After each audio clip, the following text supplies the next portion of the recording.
Magandang araw po sa bawat isa. Ito po muli ang inyong lingkod, Brother Paul Lito Jose, pastor po dito sa Jesus Christ Baptist Church, Santa Maria, Bulacan. And welcome po sa ating Time in the Word. Ito po ay panahon na kung saan tayo nag-aaral ng salita ng Diyos sa patuloy na ikalalago ng mga mananampalataya, sa ikaliligtas ng mga kaluluwa, at lahat ng ito ay sa ikakaluwalhati ng pangalan ng ating Panginoon. Salamat po at kasama po namin kayo ngayon at nawa patuloy tayong matuto, lumalim sa pagkakilala, pagmamahal, paglilingkod at pananampalataya sa ating Panginoon at tagapagligtas.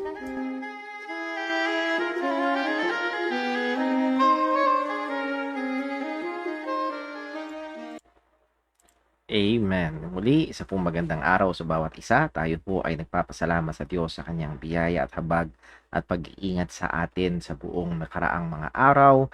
And as we have been saying sa church, for answering our prayers for more than a year, we have been praying na ang Diyos ay kumilos dito sa ating kasalukuyang pandemya. At nakikita ho natin ngayon yung biyaya ng Panginoon, yung kanyang providensya at ginagamit maging yung mga bagay sa medisina upang tayo ho ay patuloy na maingatan at ganoon din ay manumbalik yung normalidad, particularly sa atin hong pagtitipon-tipon bilang mga mananampalataya. Tayo ay nagpupuri sa Diyos sa bagay po na yan. And we are also encouraged to see ang mga kapatiran coming back slowly sa atin hong pagtitipon-tipon, and we would like to encourage others. Iba pa rin talaga wala akong nakausap na kapatiran na pag sa mahabang panahon hindi naka-attend muli, lahat ay nagsasabing iba talaga pagsama-sama. Yes, ang lugar ay mas inducive for worship, mas konti ang distractions, but hindi lang yung sense na tayo ay magkakasama, kung hindi merong special na disenyo ng Panginoon sa buhay Kristiyano na tayo ay dinisenyo na hindi maaaring tayo lang, kung hindi dapat tayo ay kasama ng iba pang mga mananampalataya. So, pray natin at pagsumikapan natin and i-encourage natin yung iba. Again, kung hindi pa bakunado, get vaccinated. Yun ho ay blessing sa atin. At kung sakali man ay kayo ho ay takot pa rin na medyo maraming tao, Sunday evening ay bukas pa rin ho ang ating bahay-sambahan at nais no namin kayo iyahan na makasama namin sa pagsamba. Again, ilang mga reminders and announcements po muna bago ho tayo dumako sa ating pag-aaral ngayong gabi. Ang ating hong gawain mamaya pagkatapos ng Time in the Word, ang ating online prayer meeting that will be 7:15 p.m. at atin hong inaaniyahan ng mga kapatiran at kaibigan na mga kasama. At kung sakaling kayo ho ay nagnanasa na makasama no natin sa prayer meeting, ay let me know para ma-send ho yung link sa inyo. Next, ang ating gawain sa Sunday, ipag-pray po natin ang ating Sunday school at 8:30, Sunday morning worship service, 10 a.m., and then yung atin hong Sunday evening service, 6 p.m. At yan ho ay bukas sa lahat, lalo na ho sa ating online. Again, if we are able to come, ang kalooban ng Diyos is we should come. At kung hindi man, ay meron ho tayong online live stream. Isa pa hong reminder ho sa atin ay ang atin hong mga nawala sa uli sa isip ko, nandun na kanina. Isa pa hong reminder ho sa atin ay yung hong ating mga kapatiran na matagal nating hindi nakikita, nakakasama. Magandang i-encourage ho natin. Huwag nating isipin na trabaho lang ni yes, trabaho ko yun. Naabutin sila, paalahan sila, kamustahin sila. Pero ang sabi ng salita ng Diyos ay let us consider one another, that is the whole church, considering one another, that is paying attention to one another, nagbibigay tayo ng attention sa isa't isa. Yes, lahat tayo ay may problema, lahat tayo ay may kabigatan, lahat tayo ay merong mga pinaglalabanan, pinagdadaanan, pero hindi nito kinakansela yung ating obligasyon bilang mga Kristiyano sa ating kapwa Kristiyano to pay attention, to encourage one another na lalo magtapat sa Panginoon. So let's be doing that at maaaring gamitin tayo ng Panginoon sa ikakaluwalhati ng kanyang pangalan by encouraging ang iba nating reaching out sa iba nating mga kapatiran. Okay, so with that, I think that will conclude ang atin hong mga announcements para ho ngayong gabi. At patuloy nating ipag-pray ho pa lang ibang ating mga kapatiran, lalo na yung may mga karamdaman. Si Brother Dave Paulo, ipag-pray nating patuloy ang kanyang kalagayan. So tayo ho ngayon ay sumandaling manalangin para rin ho sa pagbubukas ng ating pag-aaral ngayong gabi. Let's pray. Panginoong Diyos, aming Ama sa langit, namamangha kami, tunay namamangha kami. Ang awa mo, ang habag mo, ang pasensya mo, ang napakalalim. Ang pagmamahal mo ay napakatapat. Ang biyaya mo ay sumasagana. Totoo, ang aming kaligtasan ay napakadakila.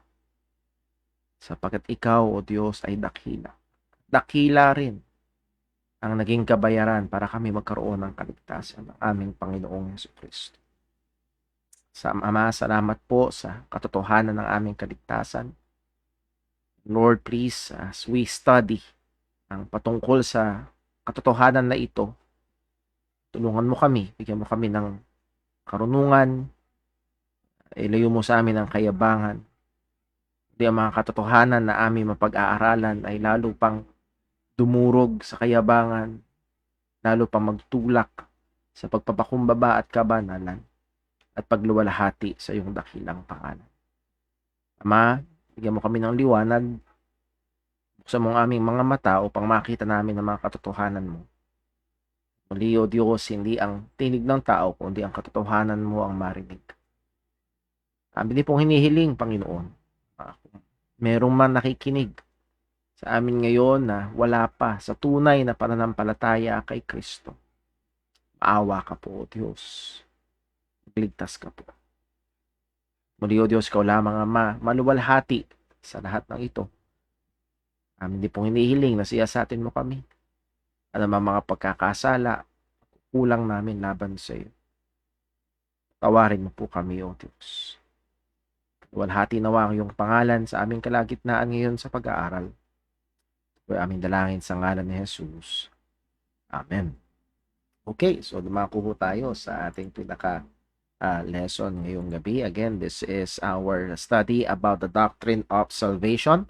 And we are now particularly dealing with the doctrine of regeneration. At again, hindi ganun kapamilyar na term, pero ito'y pumapatungkol sa rebirth or pagiging born again. So yun, term na yun, born again, ay pamilyar sa atin. So dumako tayo sa ilang mga review. Nag-aralan natin ang total depravity or radical depravity ng tao. We looked at about sovereign election ng ating Panginoon, yung pagpili niya ng mga partikular na tao na ililigtas.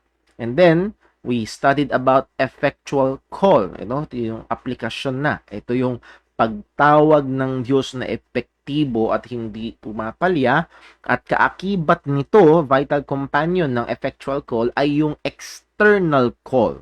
At again, itong dalawang ito ay present in just one verse sa 2 Thessalonians 2:14, whereunto He, that is God the Father, called you, and this is the means, ito yung kaparaanan, by our gospel. At ang punto nun is the gospel proclamation of the apostles, God called them. So nandoon yung kaparaanan, proklamasyon ng ebanghelyo, at nandoon yung epektibong pagtawag ng Panginoon. At sila'y tinawag saan? To the obtaining of the glory of our Lord Jesus Christ. And that is pertaining to our salvation. So, hindi natin pwedeng paghiwalayin.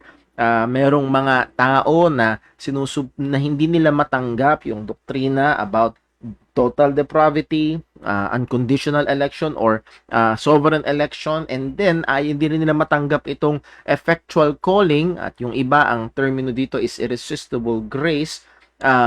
Pero narito yung katotohanan na nasa isang talata sa Biblia at hindi natin to pwedeng paghiwalayin.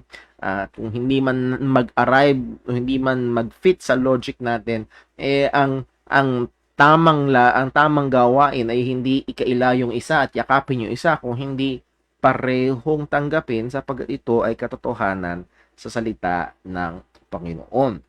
At napag-aralan natin yun ng mga nakaraan.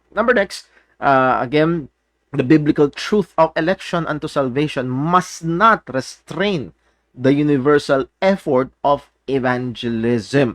So evangelism is essential. Ito yung malusog, ito yung healthy na paniniwala about the doctrine of election. It does not cancel, na hindi nito nire-restrain ang gawain ng pangangaral ng ebanghelyo universally sa lahat ng tao. So evangelism is essential, at ang pagkakaila ng gawain ng pag-iebanghelyo dahil sa paniniwala sa election ay hindi biblical na paniniwala or katotohanan. Next, the nature of the external call as invitation. Ano ba yung nature nitong external call? It is universal sa lahat ng tao. It is individual, particular. It is sincere. Hindi ito joke, hindi ito kunwari. There is an honest desire. As example by Apostle Paul sa Romans 10, my earnest desire and prayer to God is for Israel that they might be saved. So particularly sa kanyang mga kababayan, so nandun yung sincerity in praying and doing effort para makapakinig yung mga Hudyo ng ebanghelyo ng ating Panginoong Hesukristo. So if we by the grace of God, subscribe at naniniwala tayo, nakikita natin yung katotohanan ng Diyos about election unto salvation, we must with same fervor, same na init, ay dapat we must also exert effort in the proclamation of the gospel, itong external call. Then we are now studying about regeneration.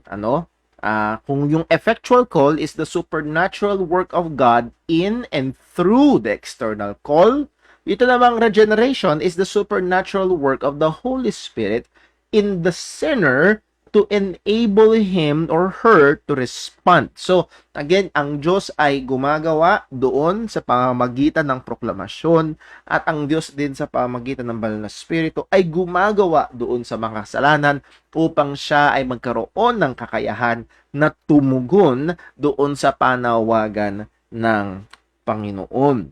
Pinag-aralan natin ang terminolohiya na ito is the Greek word, yung word na regeneration particularly, is the Greek word paliginesia, na ang ibig sabihin nito ay spirit or spiritual rebirth or spiritual renovation. At dito sa Titus 3 verse 5, ito ay konektado sa salvation at ito ay gawa o ginawa ng banal na Espiritu. So again, yes, ginamit ng regeneration na hindi masyadong connected sa salvation na ating pinag-aaral, pero makikita natin dito that this word is also connected sa salvation. Pinaka-pamilyar is the term born again, ganao anothen, na ang ibig sabihin ng word na anothen ay from above. At ang pinakapunto, bakit sinabing from above, that is not, ang ibig sabihin, not earthly, not natural, but spiritual. So, yung born again ay spiritual na kapanganakan ang tinutukoy. And one of the general idea ng pagkakapanganak ay yung pagkakaroon ng buhay o pagbibigay buhay, and that is the word quickened sa Ephesians chapter 2, verse 1, hindi yan verse 2, verse 1 and verse 5. Sabi nga ni Louis Berkhoff, regeneration consists in the implanting of the principle of the new spiritual life in man, in a radical change of the governing disposition of the soul, which under the influence of the Holy Spirit gives birth to a life that moves in a Godward direction. So, makikita natin yung bakit kailangan ng regeneration. Kasi nga, ang tao ay ayaw sa Diyos. Ang direksyon ng tao, ang sabi, and light came into the world, and man loved darkness rather than light. John chapter 3, verse 19. So, ang direksyon ng tao is not Godward, it is away from God. Paalis, palayo sa Panginoon. Ito yung natural na tao at kinakailangan ang pagkilos, ang paggawa, ang pagbibigay buhay doon sa patay sa kasalanan. At ito'y gawain ng Banal na Espiritu upang ang tao ay lumapit at manampalataya kay Kristo. In the Old Testament, at merong maaaring magtatanong, ito bang regeneration na ito ay present na sa Old Testament? And yes, the answer ay opo. Bakit? Sapagkat ang tao mula kay Adan hanggang ngayon ay patay sa kasalanan. At kung merong naliligtas sa lumang tipan, that means merong nire-regenerate ang banal na spirito. Bakit? Dahil hindi sila maaaring sumampalataya kung wala ang pagkilos ng banal na spirito. At ang term na gamit dito ng salita ng Diyos sa lumang tipan ay yung pagtutuli sa puso, circumcision of the heart. Sabi sa Deuteronomy 30 verse 6, "And the Lord thy God will circumcise thine heart." Take note, it is the Lord thy God. Ang Diyos ang gagawa nito. Hindi ito gawa ng tao, hindi ito desisyon ng tao, ito ay kilos ng Panginoon. At ang sabi, "And the heart of thy seed," at anong magiging resulta? "To love the Lord thy God with all thine heart and with all thy soul, and that thou mayest live." So it takes the working of God. It takes this regenerating work of God. Itong nagpapanganak na muli na gawa ng Panginoon sa pamamagitan ng banal na Espiritu upang magkaroon ng spiritual na epekto at pagbabago sa isang tao. At isa sa mga pinaka-key passages nga na pag-aralan natin last time ay ang John chapter 3 verses 1 to 8. And let us just review some of the main points na atin hong binigyang diin mula sa passage na ito. At ang pinaka at ito yung binibigyan diin ni Jesus ay ang muling kapanganakan ng born again is an utter necessity for salvation. Sabi ni Jesus, John 3 verse 3, liban na ipanganak ang isang tao, ipanganak na muli, ay hindi niya makikita ang kaharian ng Diyos sa langit.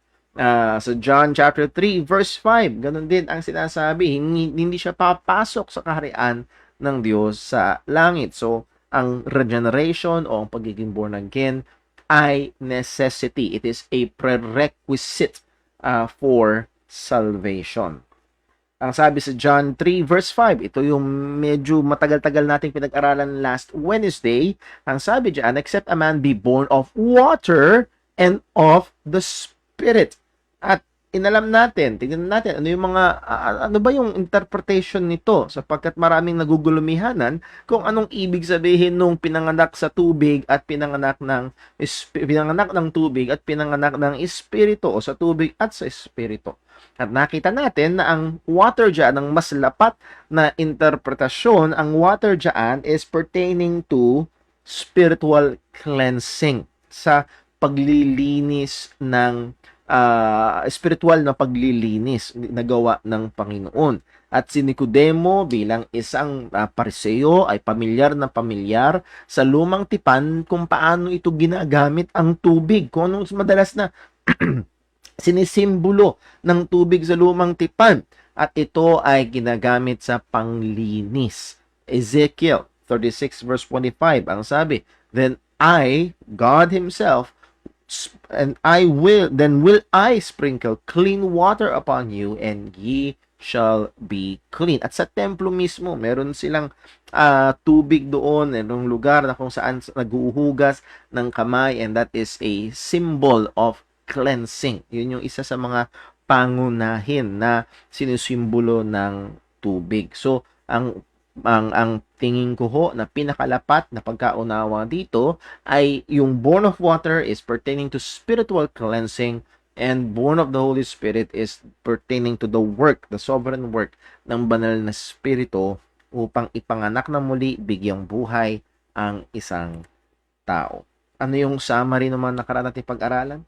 Regeneration is an absolute necessity for depraved man to be saved, or for a depraved man to be saved. Hindi pwede, hindi niya makikita si Kristo, hindi niya sasampalatayanan si Kristo kung hindi siya ipapanganak na muli.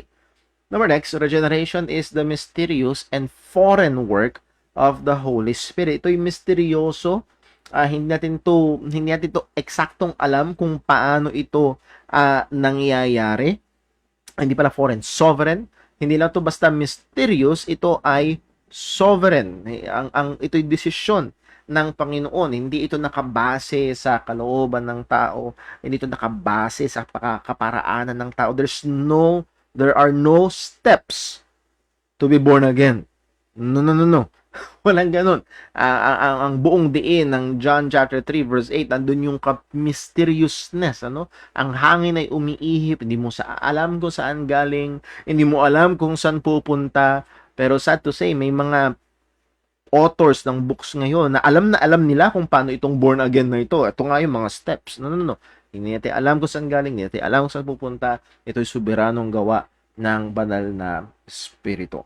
Next, regeneration affects a spiritual change in the sinner. Merong pagbabago. Meron itong epekto. At mamaya, mas makikita ho natin yung mga epekto nito. Now, simulan ho natin. No? So, that's our review ng ating mga nakaraang pag-aaral. Ngayon naman, tingnan natin yung components ng regeneration. Ano yung makikita natin? Yes, there is a mysteriousness. Merong mystery dito sa regeneration na ito, pero meron tayong makikitang ilang mga bagay sa salita ng Panginoon na dinidescribe ito at mayroon tayong matututunan dito. So una, it is the work of the Holy Spirit. Ilang beses nating dinidiin sa John chapter 3 verse 8, the wind bloweth where it listeth, and thou hearest the sound thereof, but canst not tell whence it cometh and whither it goeth. Hindi mo alam kung saan galing, hindi mo alam kung saan pupunta, para itong hangin, naririnig mo, pero yun nga, hindi mo alam saan galing sa pupunta. At ang sabi, so is everyone that is born of the Spirit. So, ang bawat isa na ipinapanganak ng Espiritu Santo ng Panginoon. So, again, it is the work of the Holy Spirit. Now, let me just give a warning dito, babala, at kailangan nating mag-ingat. Let us be wary or maging maingat tayo of those who view rebirth or regeneration to be based upon and the work of man. Ano? Mag-ingat ho tayo na meron na mga grupo, meron mga tagapagturo na ang kanilang pagtuturo ng regeneration o pagiging born again ay ito'y hindi nakabase sa banal na spirito. Actually, if I will recall some of the preachings na napapakinggan ko noon about being born again, hindi na pag-uusapan ang banal na spirito. Ang pag nag-uusapan ay ikaw, decision mo, kailangan mong ganyan, ganitong gawin mo para ma-born again ka. Hindi na so let us be very, very careful sa anumang discussion ng pagiging born again na hindi ito na ipapakita na ito'y gawain ng banal na spirito at tila baga ito ay nakasalalay sa tao. So, be very, very careful. It should be pointed out that in the salvation of every sinner, the three persons of the Trinity is directly involved. Ito ngang regeneration or born again or rebirth ay particularly ascribed sa banal na spirito, pero ang Trinidad ay aktibo sa ating kaligtasan. Ang pagpaplano at pagtawag, kagaya ng ating na pag-aralan, ay gawain ng Ama. Ang pagtubos at pamamagitan ay gawain ng Anak. Ang kapanganakang muli at ang pagbabanal or sanctification ay gawain ng banal na Espiritu. At lahat ng ito ay nakapaloob sa ating kaligtasan. At ang punto lang ay ito, mamangha tayo. Nakakamangha. Pag ating tinignan itong matindi, tunay nga itong dakilang kaligtasan na sinabi ng salita ng Diyos, dakila talaga at gawa ito ng Panginoon at karapat dapat lang ng lahat ng papuri ay sa Kanya. So, let's just appreciate this and let us be in awe itong napakagandang gawa ng Diyos. And when we say gawa ng Diyos, it is the work of the three persons of the Trinity at sa atin hong kaligtasan. So again, nandun tayo sa components. Kung naalala nyo, components. So it is the work of the Holy Spirit. Letter A, gusto ko mapansin natin yung element of order. There's this order na maganda na bigyan natin ng pansin. The Holy Spirit regenerates according to the salvation plan of the Father. So ang Diyos ang nagplano, ang Diyos, ang Ama ang nagplano, ang Ama ang pumili, ang nag-elect, ang Ama ang nagbigay ng mga spesipikong individual sa anak, all that the Father hath given me.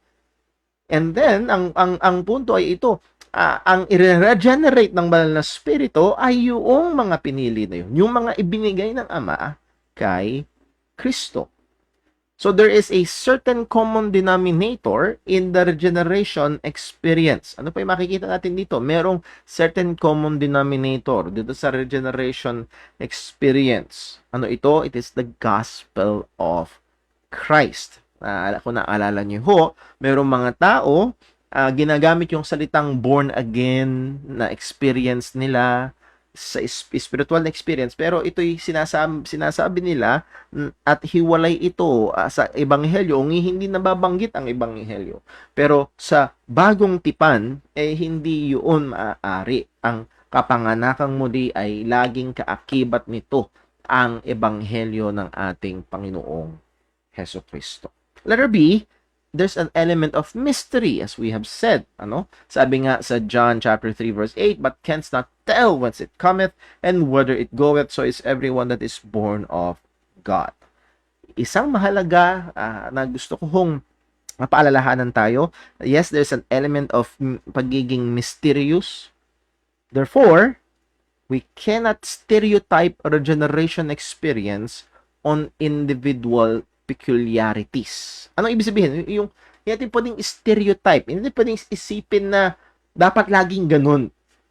Yung iba dapat laging may luha. Yung iba dapat laging bagbag na emosyon at napakatinding kung wala yung ganung emosyon, hindi ka na born again. Ganun yung pananaw ng iba. Yung iba ay yung kapanganakang muli ay ipinapako kung natatandaan mo yung petsa. And I've met some na mga ganon, natatandaan ba kailan ka pinanganak? Kung hindi mo natatandaan, kung kailan ka na born again, baka hindi ka pa totoong born again. Ni-stereotype nila. O kung ikaw ay sumunod na sa isang prayer na pinanalangin mo or ceremonies na ginawa sa'yo. So, we cannot stereotype it. Ito'y gawa ng banal na spirit. There's mysteriousness. Naalala ko ho, kung hindi nagkakamali ng tanda, si C.S. Lewis, isang kinikilalang isa sa pinakamatinding Christian thinker, Christian philosopher.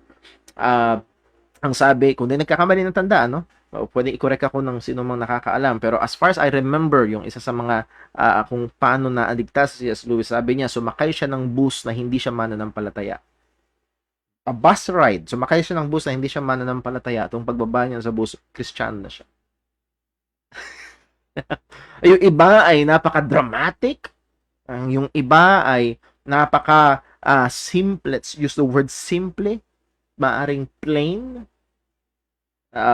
Meron akong alam, napakatindi ng drama sa kanyang kapanganakang muli. Siya ay nakapako sa krus.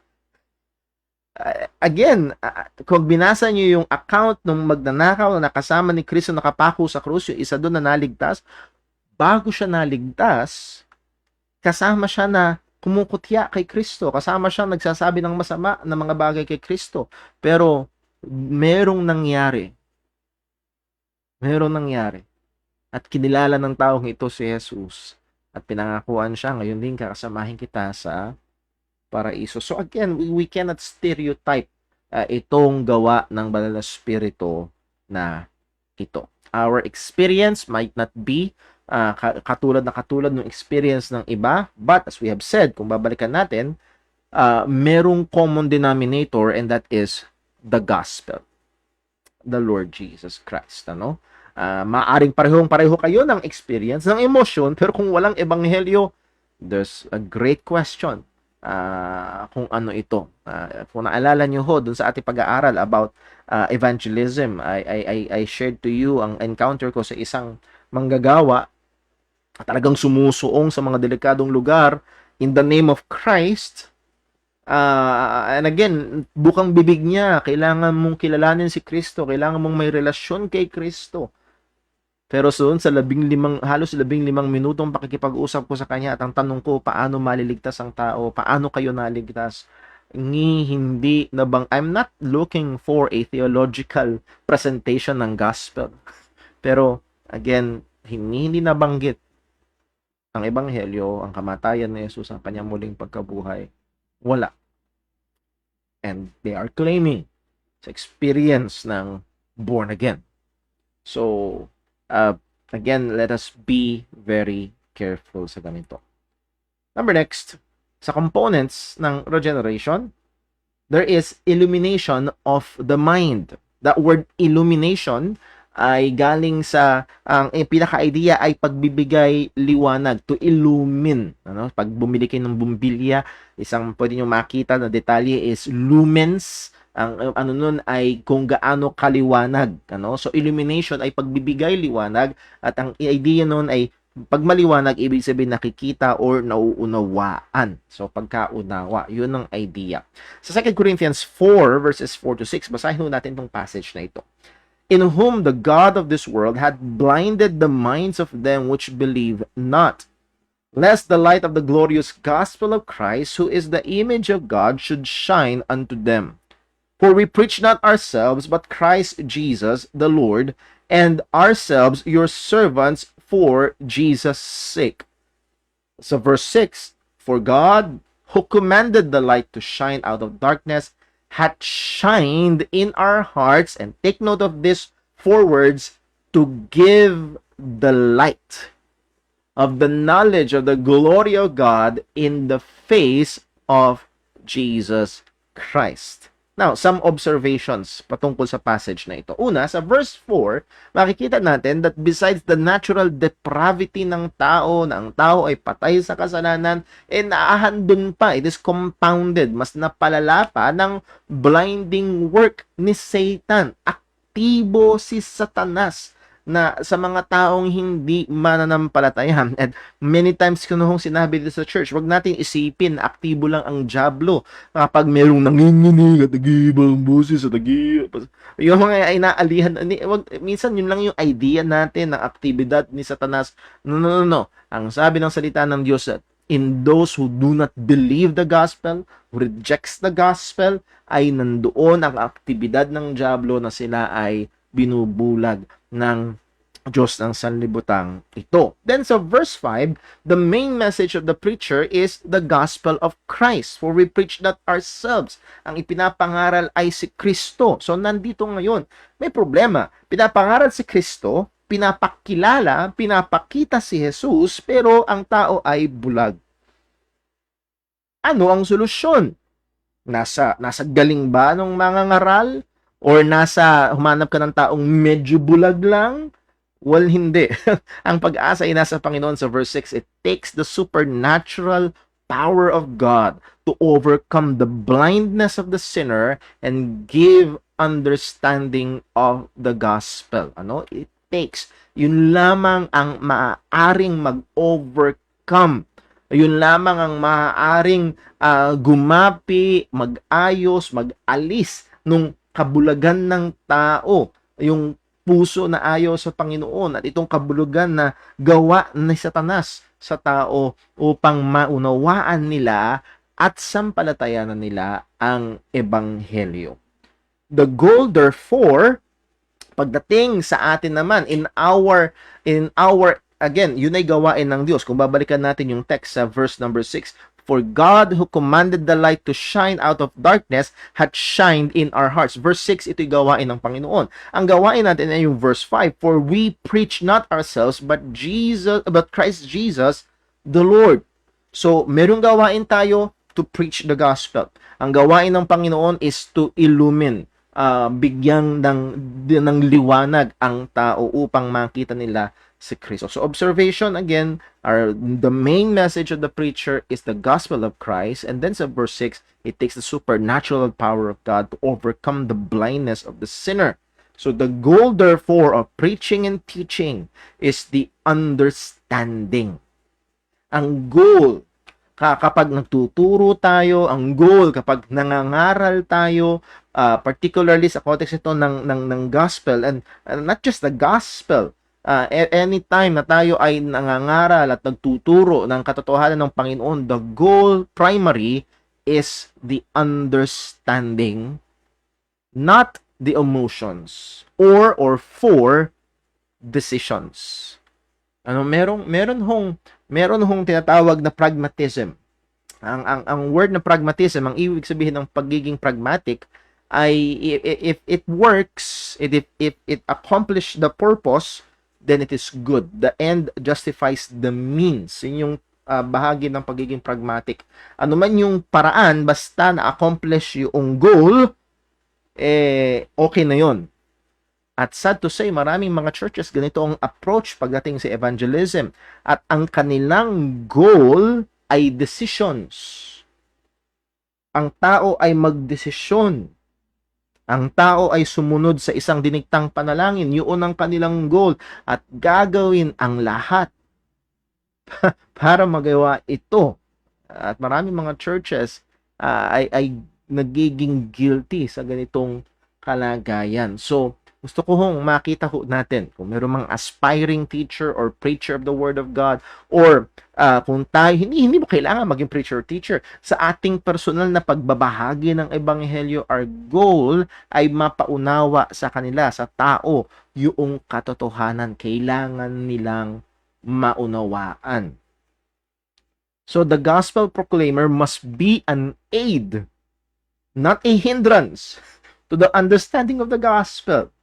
At ito yung, kung naalala nyo pa muli doon sa evangelism na pinag-aralan natin, yung katotohanan na ang Diyos ay tumatawag effectively, ay hindi excuse na maging tamad tayo sa effort natin. We must do our best para maiproklama ng maliwanag at tapat ang ebanghelyo. At bilang mga tagapaghayag ng katotohanan, again, I'm not just pertaining to pastors and teachers in the church, but as believers na naghahayag tayo, nagsishare tayo ng ebanghelyo, tayo dapat ay maging katuwang at hindi hadlang sa pagkaunawa sa gospel. And sad to say, merong mga ngaral, so-called mga ngaral ngayon ay hindi katuwang kundi nagiging hadlang sa katotohanan ng Panginoon. So, we must exert effort in that. Kung paano natin mas maipapresenta ng tapat at malinaw, pero hindi dun nakabase lang. As we have said kanina, ang nagbibigay liwanag ay ang Panginoon. The goal is to make the truth understandable. And God will use that truth or the truth of His Word to illumine the darkened mind and the heart of the sinner. Ang goal natin ay maipresent ang salita ng Diyos na nauunawaan. At kung naalala niyo muli yung pag-aaral natin sa evangelism, again, yung maaaring pagpapaunawa ay iba sa 10 years old, iba sa 50 years old, iba sa 80 years old. Again, depende sa ating kausap kung paano natin ipipresenta at pagsumikapan natin sa biyaya ng Panginoon, at ang Diyos ay gagamitin ito para magbigay liwanag. At muli, gusto ko lang ipaalala sa atin, ang Diyos ay hindi limitado sa kakayahan natin. That's a great hope. Hindi ko pwedeng sabihin at hindi ko kayang sabihin na si Brother Paul laging malinaw magpaliwanag. Maaring hindi lagi. Pero ang hope ko muli ay magre-rest sa Panginoon. We exert effort sa biyaya ng Diyos. Ang magbibigay liwanag ay ang Panginoon. Sa kakapusan at kahinaan natin, pwede pa rin itong gamitin ng Panginoon para magbigay liwanag, para makilala si Kristo. Pero wag naman tayo dudulas sa kabila na nakadepende na sa kahusayan at pagiging epektibo natin na ipresenta ang ebanghelyo. No, ang pag-asa pa rin natin ay nasa Panginoon. Well, pangatlo na component ng regeneration ay ito, enabling of the spiritual capacity, ang pagbibigay na spiritual na kakayahan. Ang sabi ng John chapter 6 verse 65, and he, that is Jesus, said, therefore said I unto you that no man can come unto me. Again, maliwanag ang sabi ni Jesus, maliwanag ang salita ni Jesus. Kailangan pumikit para hindi makita. Maliwanag ang sabi niya, wala daw taong kayang lumapit sa akin. That word can speaks of ability or capacity. Walang taong may kaya na lumapit sa Kanya. At yung paglapit kay Kristo sa context ng John chapter 6 ay paglapit sa Kanya sa pamamagitan ng pananampalataya. Wala daw taong may kaya noon. Now, nasaan ang pag-asa? Well, ang pag-asa ay nasa Panginoon lamang except it. It. Ano yung it? Yung paglapit. Yung kakayahan na lumapit kay Jesus at yung mismong paglapit kay Jesus, yung mismong pagsampalataya kay Jesus, except it were given unto him of my Father. So muli, itong spiritual capacity, itong spiritual na kakayahan na lumapit kay Kristo, manampalataya kay Kristo, sang-ayon sa Biblia, wala sa atin. Dahil mga patay sa kasalanan. It takes the work of God. At ito yung regeneration ng pagbibigay ng Panginoon ng kakayahan sa tao na lumapit kay Kristo. Point, regeneration is not adding a new being or nature, but the giving of life or renewed ability to spiritual capacity of man who was disabled by sin. So, disabled tayo ng kasalanan, patay tayo sa kasalanan, alipin tayo ng kasalanan, mas gusto natin ng kasalanan, sabi ng Biblia, o kadiliman, pero itong pagkapanganakang muli ay pagbibigay ng buhay, pagbibigay ng abilidad, at kasama ng buhay na ito yung abilidad na lumapit at manampalataya kay Kristo. Sabi sa 1 Corinthians 2 verse 14, ito yung kalagayan natin dati, but the natural man receiveth not the things of the Spirit of God. Why? For they are foolishness unto him, neither can he know them because they are spiritually discerned. Kamangmangan at wala siyang kakayahan na ito ay alamin o maunawaan. At makikita natin pagdating sa record, at pamilyar na itong passage na ito sa Acts 16 verse 14, kay Lydia ang sabi, and a certain woman named Lydia, a seller of purple of the city of Thyatira, which worshiped God, heard us, at ang sabi dito, whose heart the Lord opened. Now, gusto kong ano lang muna, tignan natin ito. Balikan natin to Acts 16:14. And a certain woman named Lydia, a seller of purple, of the city of Thyatira, which worshiped God, heard us. Pause muna tayo doon. Sang-ayon sa 1 Corinthians 2:14, ano ang gagawin ng isang tao na makakarinig ng mga spiritual na bagay, particularly patungkol sa Ebanghelyo? Tuturing na kamangmangan. Hindi niya kaya. Mas yayakapin niya ang dilim kaysa sa liwanag. Ay hindi siya magpapailalim sa katotohanan ng Panginoon. Pero anong pagkakaiba? Dito ang nangyari ito, binuksan ng Diyos ang puso ng partikular na makasalanan na ito.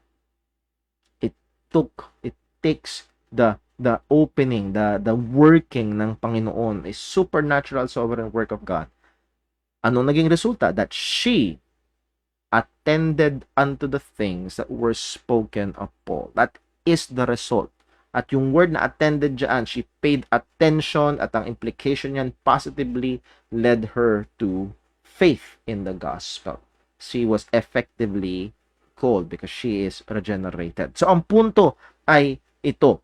Ito'y gawa ng Panginoon. Ito ay nagbibigay ng kakayahan. At kabalikta rin natin, kung hindi binuksan ng Diyos ang kanyang puso, well, she will not attend to the things that were spoken. At maraming mga God-fearers, mga Hudyo, nung panahon ni Apostol Pablo, maraming mga Hudyo na hindi naman sumasampalataya. So again, the determining factor is the work of the Holy Spirit. So, ito yung components ng regeneration. Nandun, ito'y gawain ng banal na Espiritu. Ito'y kaakibat ito yung pagbibigay ng illumination sa kaisipan, sa pangunawa ng tao. Meron pa kung saan isang verse na wala yung isang verse na uh, susunod yata. It gives an enabling of the spiritual capacity. Yung isang verse sana nandito ay hindi ko na ilagay sa Galatians 1 verse 15. Ang sabi ni Apostol Pablo, when it pleased God to reveal His Son in me. So it is the revelation of God of the Son to the sinner. Yung pagdidisclose, pagbibigay kaalaman, pagpapaunawa ng Diyos sa taong makasalanan kung sino ba si Kristo. If you can open your Bibles, read yung Galatians 1 verse 15 and 16. A very, very good passage. And by the way, naalala ko kayo ng umaga, magka-fellowship kami sandali ng aking tatay, si Brother Boy. At ang isa sa mga napunto doon sa passage na yon, when it pleased God. So, hindi lamang yung tao ang pinili ng Diyos, but even the particular point of time kung kailan ipapakilala ng Ama si Kristo sa makasalanan. So, maaaring hindi pa sila ligtas ngayon. Pero, hindi ibig sabihin, hindi sila pinili, kundi baka hindi pa yun yung panahon at maaaring dumating yun sa panahon na hindi natin inaasahan. So, nandoon ang pag-asa natin. Patuloy ay nasa Panginoon lamang. O, simulan ho natin yung ating pag-aaral ho dito and itutuloy natin next week Wednesday, wrong beliefs about regeneration. Meron tayong nahagip na natin ng kaunti yung ilan doon sa wrong misuses, yung mga maling paggamit ng salita na born again or regeneration. Ngayon naman yung mga wrong beliefs. At tingnan natin yung unang ngayon is baptismal regeneration. Baptismal regeneration. And I think it's a giveaway na doon sa mismong term, yung kapanganakang muli na nakakabit o ikinakabit yung kapanganakang muli sa bautismo, particularly sa bautismo sa tubig. Hindi limitado, pero isa. Hindi lamang ito, pero isa sa mga malalaking relihiyon sa mundo na ito ang opisyal na katuruan ay ang Roman Catholic Church. Sang-ayon sa Catechism of the Catholic Church, number 1213. You can easily Google that. Hindi ito paninira, ito yung opisyal na doktrina.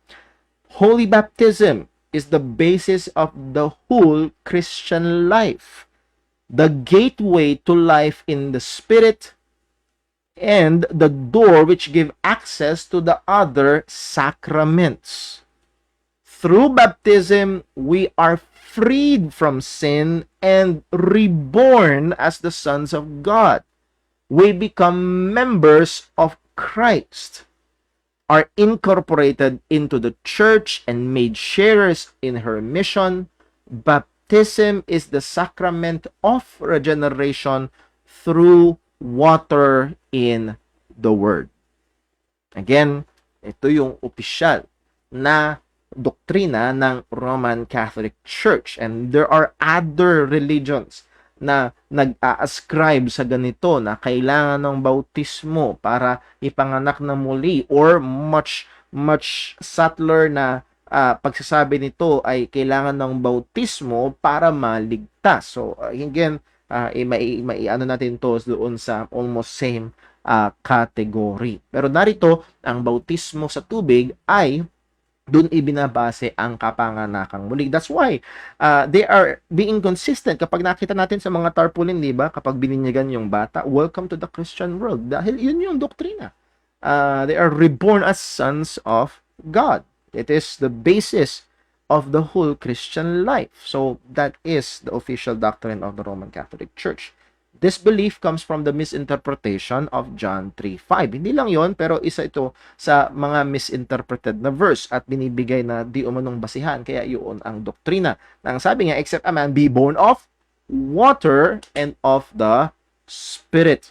Jesus was communicating, at ito yung ating yung bang water doon ay literal na tubig. So ang interpretation ng Roman, yes, literal na tubig. So kailangan daw ipanganak sa tubig, at ang ibig sabihin nun bautismo sa tubig. And then kaakibat noon yung born of the Spirit. So ganun nila ini-interpret yung verse. Now, gusto ko paalala sa atin, daanan natin yung pag-aaral doon na last Wednesday, pero isang paalala lang, Jesus was communicating to Nicodemus an important truth. He was not trying to give him a puzzle to be solved When Jesus used water, he is not trying to make Nicodemus he is trying to make Nicodemus understand something. And how do Nicodemus understand the use of water in the Old Testament? It is not baptism, but purification. Again, si Nicodemus ay isang Hudyo, si Nicodemus ay isang Pariseo, si Nicodemus ay isang leader. Again, pamilyar siya sa lumang tipan at paano ginagamit ang tubig, particularly sa spiritual na konteksto sa lumang tipan. It's pertaining to cleansing. Ano? So hindi hindi water baptism. Isa pa sa verse na marami ang mali ang pagkakaunawa ay Acts 2 verse 38. Then Peter said unto them, Repent and be baptized, every one of you, in the name of Jesus Christ, for the remission of sins, and ye shall receive the gift of the Holy Ghost. Now, narito ang isa sa madalas na nami-misinterpret at kaya mayroong mga nagtuturo na kailangan ng bautismo para maligtas. Well, let us offer a different, and we beg to differ sapagkat the word for in this verse is not giving a condition in order to gain, ano? So, hindi niya sinasabing, repent and be baptized, every one of you, in the name of Jesus Christ, in order to gain remissions of sins. Para magkaroon. Kung hindi, ito yung nagsasabi, but is saying, in view of, or because of. Dahil sa, hindi para sa. Ano? Repent and be baptized, every one of you, in the name of Jesus Christ, dahil sa kapatawaran ng mga kasalanan. Bakit? Dahil ang kapatawaran ng kasalanan ay masusumpungan kay Kristo Jesus lamang at hindi sa pamagitan ng bautismo sa tubig. So Mark 1 verse 44, isa pa ito sa mga gusto kong makita natin yung gamit ng word na for. Dito may pinagaling ang ating Panginoong Jesus at ang sabi niya, and saith unto him, See thou say nothing unto to any man, but go thy way, show thyself to the priest, and offer for thy cleansing those things which Moses commanded for a testimony unto them. So narito si Jesus, meron siyang pinagaling. At yung kanyang pinagaling, inutusan niya pumunta sa templo at mag-offer for thy cleansing. So yung bang for dito ay para siya malinis? Ay malinis na siya, pinagaling na siya ng ating Panginoong Jesucristo.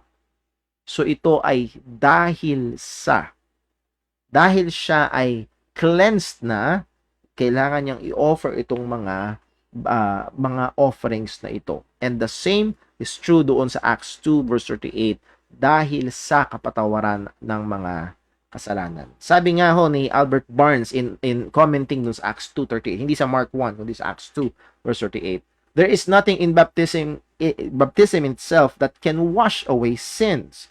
That can be done only by the pardoning mercy of God through the atonement of Christ.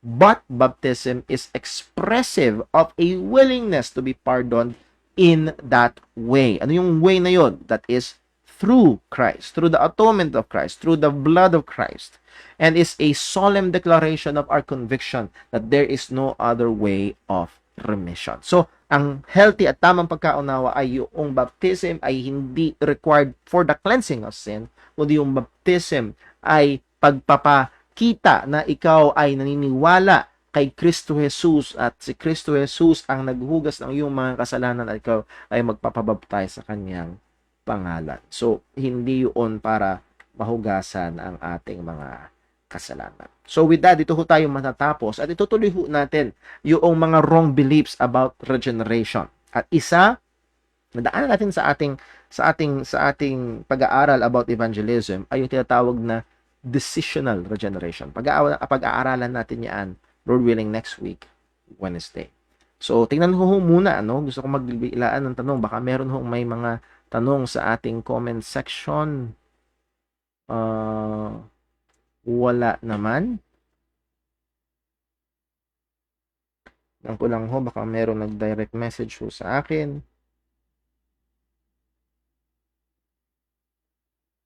Meron forward. Bagay ko, meron ho ko yung mga prayer request. Pwede nyo i-forward sa akin. Tanong.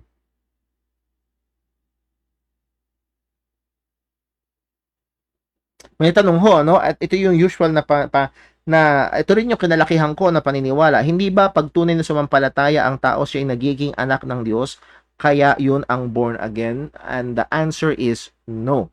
Hindi ho yun ang born again. Sa John chapter hindi ko may papakita yung verse. Pero kung meron ho kayong mga Bible, I would like to invite you to open your Bible sa John chapter 12, John chapter 1, verse 12.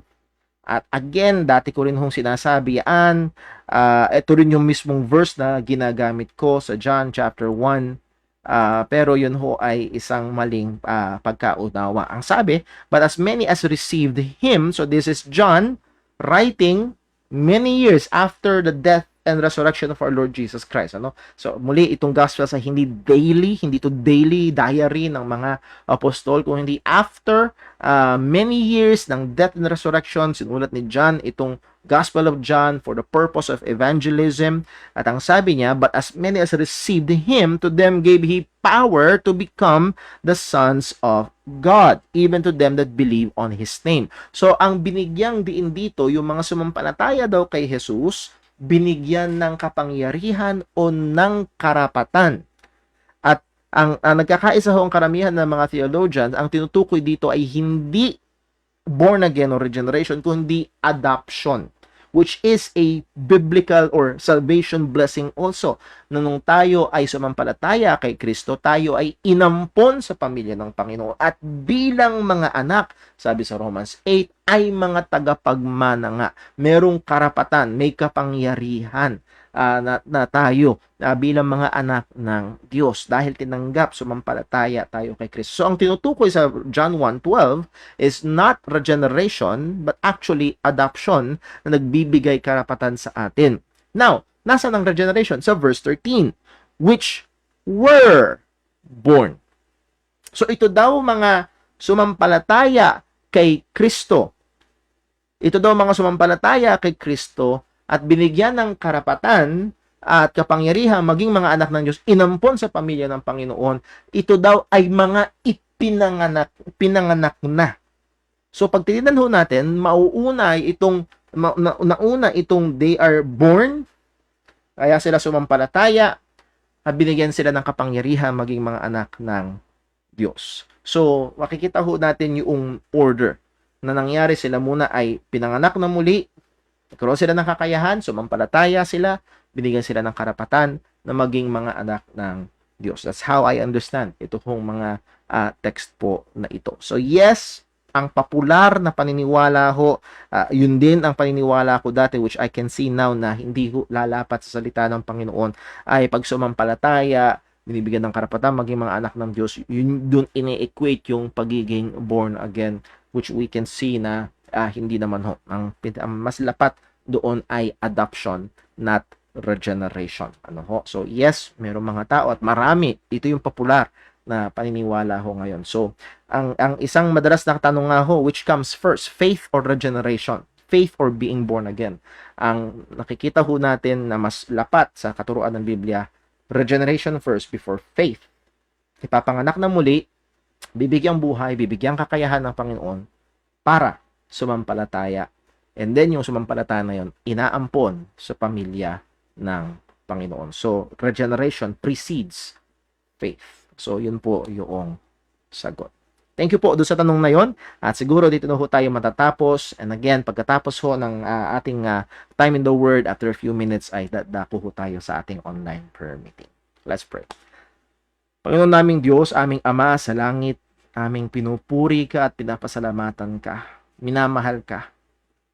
Lord, nakikita namin lalo ang dakilang kaligtasan. Kung gaano ka gumawa, nagplano at aktibo sa kaligtasan po namin. Pinlano mo, ikaw ang tumawag, si Kristo ang tumubos at namamagitan, at ang banal na Espiritu ang nagpapanganak na muli at patuloy na kumikilos at nananahan sa iyong mga anak. Purihin ka, O Diyos. Nawa, Panginoon, bigyan mo kaming patuloy na pagkamangha, pagnanasa, na purihin ka at luwalhatiin ka sa mga katotohanan na ito. Tunay, O Diyos, kung iniwan mo kami sa aming mga sarili, ayaw namin, hindi namin kaya. Pero Panginoon, ikaw ang gumawa. Ikaw ang nagpanganak sa aming muli. Ikaw ang nagbigay sa amin ng kakayahan upang sumampalataya kay Kristo. Salamat po, Diyos, sa biyaya mo ito. Patuloy ka naman maluwalhati maging sa paraan ng aming pamumuhay. Tuloy mo kaming bigyan ng paglalim sa pagkaunawa at pagkakilala sa iyo. Maging sa pagpapatuloy ng aming gawain sa aming online prayer meeting, Ikaw po nawa ang maitaas. Gabayan mo kami tulungan. Lahat ng dalangin namin sa ngalan ni Jesus. Amen. So tayo matatapos at muli ho, after a few minutes ay bubuksan ho ang ating online prayer meeting. God bless po.